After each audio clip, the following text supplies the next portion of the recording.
outros. Graças ao nosso osciloscópio, podemos conhecer melhor nossa corrente alternada.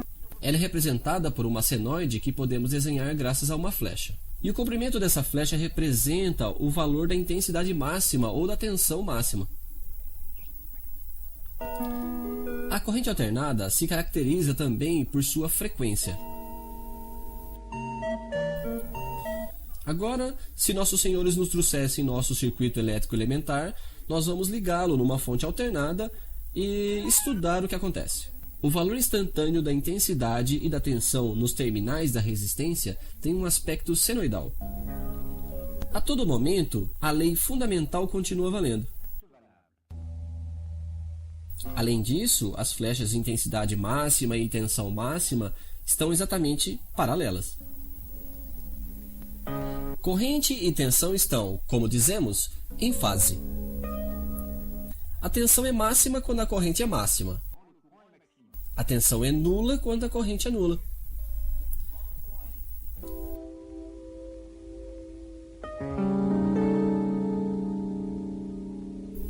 Agora, se por um artifício qualquer eu aumente a frequência da fonte, o valor máximo da intensidade e da tensão não muda.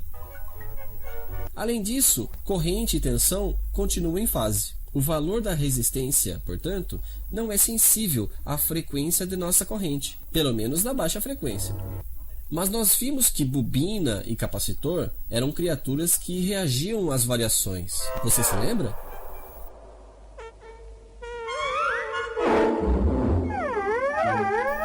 Corrente alternada é uma variação permanente, e quanto mais a frequência é elevada, mais a variação é rápida. De modo que podemos supor que bobina e capacitor seriam sensíveis à frequência de corrente alternada. Mas de que forma? Sr. Ohm, por gentileza, queira substituir uma resistência do circuito por uma bobina, enviando uma corrente alternada. A intensidade de corrente dentro do circuito e a tensão nos terminais da bobina descrevem ainda uma senoide. Sim, mas elas são deslocadas no tempo. Em outras palavras, nossas duas flechas, intensidade de corrente máxima e tensão máxima, não estão mais sobre o mesmo eixo. Elas estão defasadas em 90 graus. A intensidade de corrente máxima chega a 1/4 de período após a tensão máxima.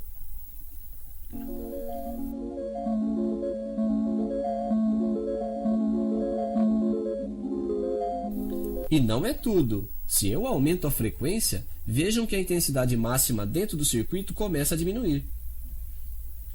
E se eu diminuo a frequência, a intensidade máxima aumenta.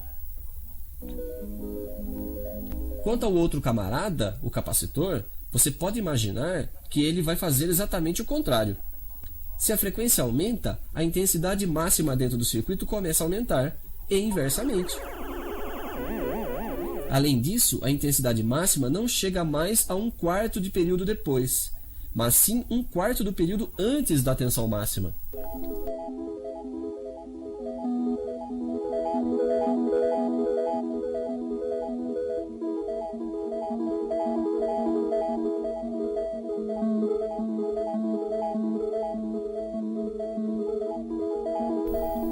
Dessa forma, bobina e capacitor se comportam como resistências. E, de fato, nós podemos medir em seus terminais uma tensão. Mas e uma resistência? Ela não varia quando a frequência aumenta ou diminui. Ela deixa passar sempre a mesma intensidade máxima. Enquanto a bobina e capacitor não são nem um pouco assim. Nós podemos ver. Isso nos força, portanto, a constatar que se trata de outra coisa, e não de uma resistência pura, que reage à frequência. É uma coisa. Vamos chamá-la de reatância. E observem aqui, X. Então, gravem bem isso, em letra de ouro, sobre uma placa de granito. A reatância de uma bobina, dita reatância indutiva, aumenta quando a frequência aumenta. E a corrente está atrasada em 1/4 de período sobre a tensão em seus terminais. A reatância de um capacitor, reatância capacitiva, diminui quando a frequência aumenta e a corrente está adiantada em 1/4 do período sobre a tensão em seus terminais.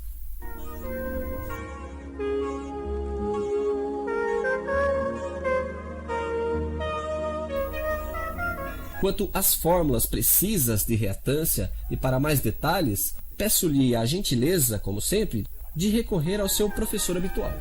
É preciso observar, enfim, que reatância capacitiva e indutiva também é expressa em ohms. Tudo isso, devo dizer, não é muito complicado. Desde que conheçamos a frequência, podemos calcular a reatância. E depois a gente manipula tudo isso como resistências comuns. Bem, não, mil vezes não. Em um ciclo alternado, quando temos uma série de resistência e de reatância, bem, 2 e 2 não são mais igual a 4. Evidentemente, isso é bastante preocupante, e você pode imaginar que isso provém de nossa famosa defasagem. Eu vejo que temos entre nós o Sr. Fresnel, o grande especialista em flecha giratória, que nos dará o prazer, numa próxima oportunidade, de nos explicar esse mistério.